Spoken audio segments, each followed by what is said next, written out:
Her gün sabah kahvenizi alırken aslında geleceğinizi satın alıyor olabilirdiniz. Nasıl mı? Bugün küçük harcamaların büyük etkisini anlatan latte faktör üzerine konuşacağız.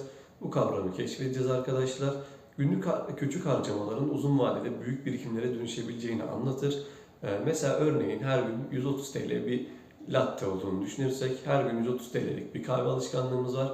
Bu da ayda bize 3.900 TL yapar. Yılda ise 46.800 TL yapar arkadaşlar.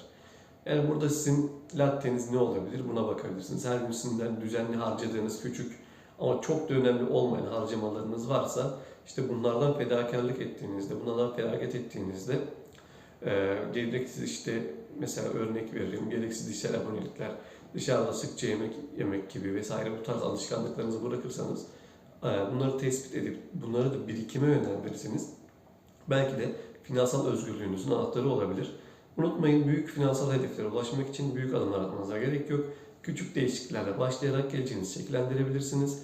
Burada örneğin ben burada işte fiyatı çok yakın olduğu için bu örneği veriyorum. Kesinlikle yatırım tavsiyesi olarak algılamayın. Mesela şu anda bir Tüpraş'ın bir hissesi, bir lotu 125 TL civarında.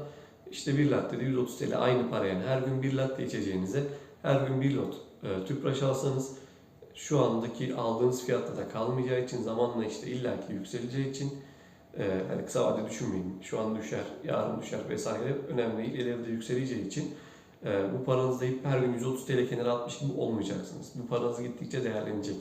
Yani bileşen faiz gibi düşünün.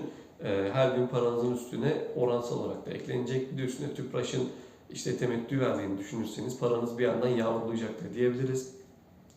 Yani bu tarz küçük alışkanlıklarınızı, küçük harcamalarınızı bırakıp bunu bir yatırıma çevirirseniz mutlaka gelecekte size çok daha fazla kazanç olarak geri dönecektir arkadaşlar. İyi günler.